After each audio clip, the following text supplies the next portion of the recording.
Good afternoon, everybody. Welcome back to the Hootie Who KSU podcast. My name is Griffin Nichols. I'm your host. Please like and subscribe. Check out the Etsy store. Hats, bumper stickers, magnets, shirts, whatever you want. Everything that is earned by the store goes directly back to the program. So I do appreciate any contribution. I appreciate all the interaction. A lot of people checked out the last two podcasts as we get the season off and running. Yesterday, we played Indiana and got blasted. So 56-9 was the final. It's unfortunate. That's an understatement. So we talked last week that the spread was 35.5. Also, by the way, kids, that's why you don't gamble. And after coming off the Wake Forest game, felt really good about things. Watched the Indiana game last week against Old Dominion. Wasn't blown away by what they were producing or what was on the field. But there's an old saying that every team gets better, but the most you improve every year is between week 1 and week 2. And that definitely held true yesterday a lot of ways. Yesterday was a pretty wild day. It's always those sleepy days, those days where you're like, man, there's just no good games on, that always sneak up and surprise you with how good the games actually are. So Florida loses last night at home to South Florida. South Florida may have the best resume in college football right now, beating 2 ranked teams back-to-back weeks on the road. And the reward is to go to Miami and play next week. So who knows? Which I'm sure those of you out there who are watching this probably checked out that Florida game yesterday. And, it's just some strange decisions with clock management. You have people spitting on people again. Which really cost the game for Florida was their defensive lineman spit on an offensive lineman. Gets kicked out of the game, 15-yard penalty, put South Florida in field goal range, and the defense just kind of gave up at that point. South Florida runs the ball, kicks a field goal with 3 seconds left, game over. So, and that was their easiest game. That was the last one they had left. So next week, Florida goes to LSU, and just this gauntlet of a schedule. Whoever put that schedule together just does not like Florida. But, yesterday you saw Clemson struggle with Troy a good bit. They're down 16-3, I think, at halftime. Clemson comes back and wins it in the end because talent wins out in the end, depth wins out in the end. And the reason I'm bringing that up is to get back to this Indiana game. We saw the gap, right? The gap between those teams in the Big Ten and those teams that are not in the Big Ten. And those teams that are in Conference USA. So a few things. Let's just go ahead and get this out of the way. It has to be pointed out the difference in investment in an athletic program. That has to be presented. So University of Indiana, for their athletic program as a whole, they made $166 million last year. $166 million. Now, that's all athletics. Basketball and football are the majority, but all athletics, $166 million. Okay. That's like top 16, 17 in the country. Kennesaw State, for example, last year made $32 million total in all athletics. And the basketball team and baseball teams were successful versus the football team that was not as successful. And, it's just the haves and the have-nots. Just for comparison's sake, Wake Forest, $85 million from their budget, and they have a heck of a baseball team. Basketball used to be their thing. It seems like baseball is, and the football program. So, it's like we can compete with a team that's making $85 million a year pretty well. But a team that is making $166 million, that is it's a whole nother ball game. And you kind of saw that yesterday. Just the lines of scrimmage. Kennesaw State's defensive front is undersized based on the class of athlete that Kennesaw State has. You look at the offensive line, the holes that were being opened up, and just the type of players that were there for Indiana who went to the playoffs last year. So, it's not like they haven't been in big games or don't have experience, but they also have the budget to bring in and pay the best players that are available out there to them that have an interest in Indiana. With the NIL the way it is, this is what you see with those bigger teams. I mean, we really have the have and have-nots. We're getting to a point, I think, and it's just happening faster and faster, where the lower level teams, the upsets, are going to be a lot less frequent. There's going to be such a talent gap between the Power 4 teams even and everybody else. I think what's going to happen, as I've continuously said on this program, is that we're going to have a Power 2 pretty much with 20 teams in each of them and everybody else. And that's just kind of what's going to happen with college football. What that looks like, I don't know. But yeah, I mean, I don't want to say I'm disappointed. I was surprised. I mean, of course you're disappointed if you get your head kicked in, right? But this was the game where I knew that this was the best team that they were playing this year. I thought Wake Forest had the most potential for an upset because, I mean, it's a 4-hour drive, first game of the season, new coaching staff, new players, etc. And it was the opportunity. The opportunity was there to win that game. I mean, it was. Field goals yesterday, 3 field goals, and our freshman kicker, he did really well. He did really, really well. I would say that I don't know where he was last week. Because if he was the way he was yesterday in Indiana, Kennesaw State probably wins that game. By more than 13-10, I would have said probably 16 or 19-10 because they did have opportunities. He hit a 50-yarder yesterday that was beautiful. True freshman. So he'll be there for a while, so that's good. But yeah, that was a positive to take from yesterday. So here's the elephant in the room, though. Dexter Williams comes on, starts the game at quarterback, plays for 2 series, and he does not come back in. Amari Odom comes in and played well, as well as possible given the circumstances, but he is a absolute cannon of an arm and some good throws for sure. The problem is that the mobility wasn't the same with Odom as it would have been for Williams. I thought that going into the game with Dexter Williams playing with his athleticism that you could expose them to the quarterback run like Old Dominion did the week before. But clearly coaches saw something this week in practice, or maybe there's a lingering injury from last week at the Wake Forest game. But yeah, Williams gets benched after the second drive, just wasn't moving the ball. Odom comes in and was successful, and they just kept him in the rest of the game. So I guess we'll see what's going to happen going forward. I think, that definitely changes some perspective I have on some things. I mean, like I said, that's a different type of offense. So I don't know. Running backs still look good. I mean, they do. I mean, I really like the running backs. I have for a while after seeing them in person at Wake Forest. I'm a big fan. I think they run hard. They give you everything they've got, and that's definitely something that you can work with. Both Bennett and Diggs played really well. Bennett's a good running back. I mean, I don't care what anybody says. He's a good running back. He's a good player. I saw they made a tackle on like a kickoff too, or like a punt return yesterday, which, okay, sure, why not? I mean, I don't know if you'd want to put your starting running back as the kickoff or punt return coverage, but, you do what you got to do when you're working with a smaller school. Some other things I was concerned about, which I brought up during the preview, was the deep ball, just the passing game and the passing defense. I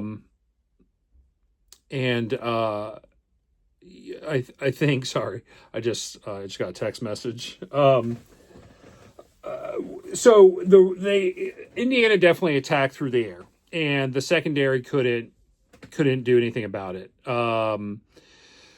They had a big game. Mendoza did what Mendoza does. Like I said before, he's a good quarterback. He's mobile, but he can also throw the ball. And now he's got an offensive line in front of him. Big wide receivers, big tall wide receivers, which our corners could not do anything against. A lot of plays over the top. A lot of plays with just better athletes. There's a long gang for a touchdown. It was like like an 8-yard out.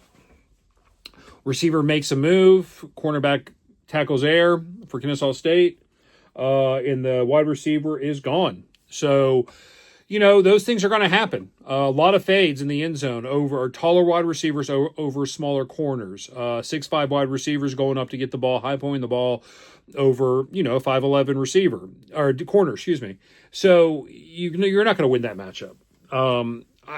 Kennesaw State play with heart, but there's a time and a place in a game where it's human nature that you just kind of shut it down a little bit because you're just getting killed, right? I mean, you do everything you can. And I said before that one of the problems with a high tempo offense is if you are not scoring, you're not controlling the ball, all of a sudden it will wear your defense out. Now, taking consideration that Indiana also has depth over Kennesaw State. So a lot of games you saw yesterday that were close with big teams playing smaller teams, the bigger team usually pulled away in the fourth quarter. And the reason why is the smaller teams don't have the 2 deep or the 3 deep to stay at that level. There's a significant drop from the starters to second string.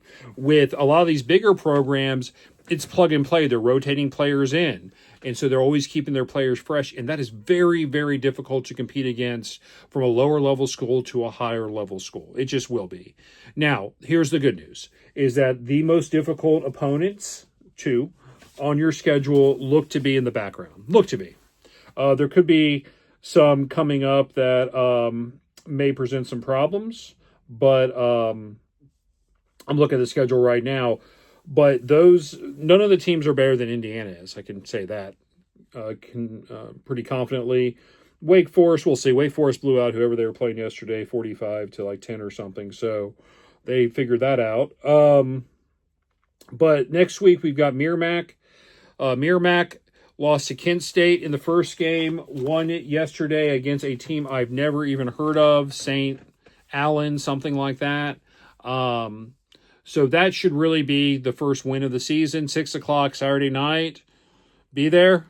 We'll all be there to check out the Owls, support the Owls. But, that's a win. And then we start kind of looking more at the schedule and something to consider. And, that's interacting with Alabama fans this past week after the loss to Florida State. It's true for Florida fans who lost to South Florida yesterday, which is none of those losses are conference losses. And really, conferences is all that really matters anymore. If you're successful in your conference, you have a chance to go to the playoffs, if you will. At this level in Conference USA, it's just about bowl games. It's about being solid in your conference and going to the best bowl game that you possibly can because, again, this program is building. It's not built. It's building. I think that we are on to a good start. I think the team looks more competent this year than in years past.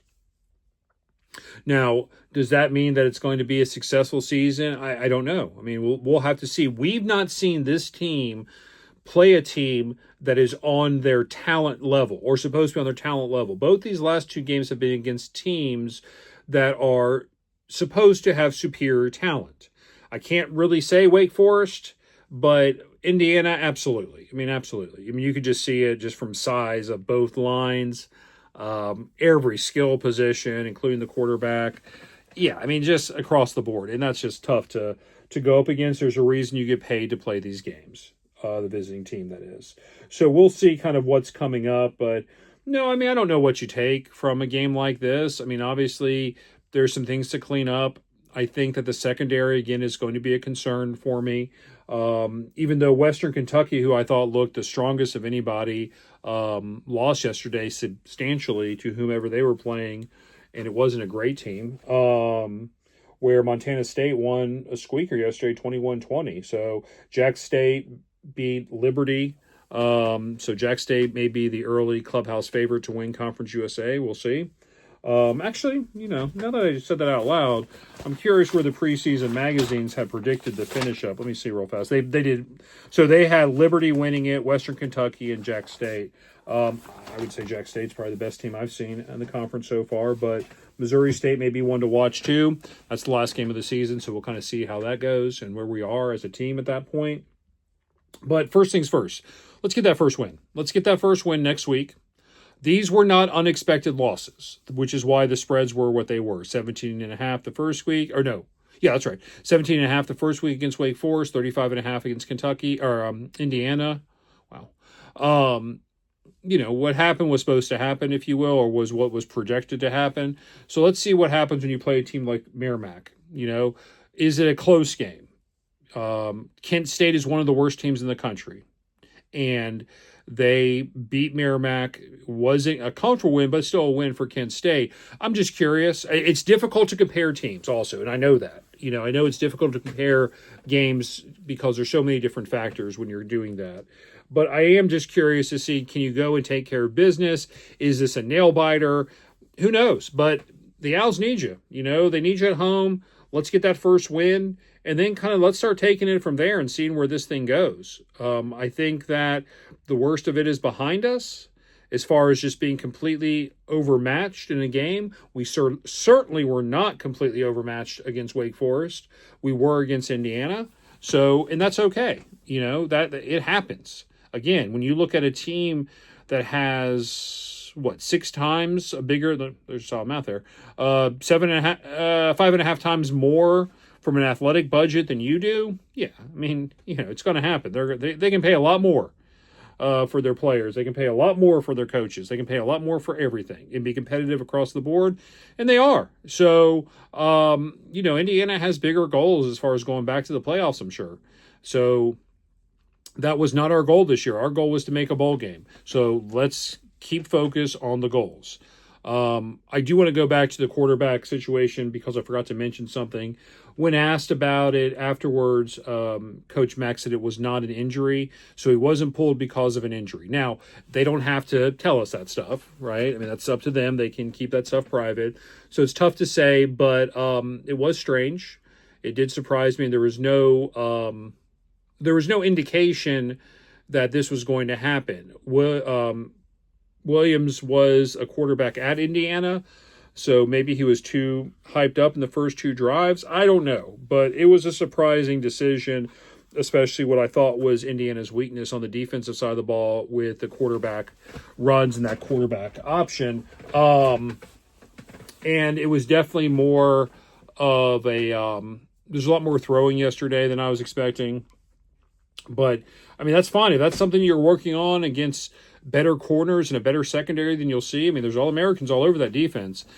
So be it. That's great. Let's work on it, And as a coach, that's their prerogative to know, when you kind of know what's coming, if you will. And I think they knew it was coming a little bit. And I think, it was close. They were down by 12, I think, at halftime. And then they just got away from them in the second half. It's a bad pick thrown. It is what it is. It is what it is. So what the schedule is going to be for this week will be similar to last week. It's probably Thursday. I'll drop a preview of the Merrimack game. It's going to take me a little while to research Merrimack. There's not a lot out there. And maybe we'll get some clarification about quarterback this week. What's happened and what's going forward. To my knowledge, we came out of the Indiana game and the Wake Forest game pretty healthy, so that's good. And let's see what we're working with here. Let's see what we have when we have like opponents, and then we can make a better decision about what this season is, what a successful season is, what a disappointing season is. So we'll see. But again, I like the heart. There are moments of positivity coming from this game. Field goal kicker was solid yesterday. Running backs running hard. Quarterback with a big-time arm. So some great catches. The receivers are playing great yesterday. But it's just the defense just as undersized on the line, as is the offensive line, and that's going to be a problem against teams that have out-recruited you, outpaid the players that they have on their team. You just can't compete anymore with that. And that's, unfortunately where this sport is and where this sport is going. It's just going to get worse. So let's kind of compartmentalize and worry about Kennesaw State and what we can control. And what we can control is to have a successful year in Conference USA. And don't take too many negative viewpoints from this game against Indiana, because it really isn't. There really is nothing to take away from it. It's all that negative. No one expected them to win that game anyways. So, just work on the things you can, control what you can control, and learn from your experiences. Learn from your experiences of going into a hostile environment with a team that was hungry to show that they belong in the top of the top 25 of college football, given that they had a lot of negativity around that program this past week because of how they played last week against Old Dominion. So, just throwing it out there. All right, guys, that's it. Like I said, 0-2 right now through 2, and let's get that first win next week. I'll be back on Thursday to kind of preview Merrimack, and we'll go from there. Like and subscribe. Check out the store. Thank you so much. Thank you so much for spending your time with me. I really appreciate it, and I hope you have a great week. We'll talk to you Thursday.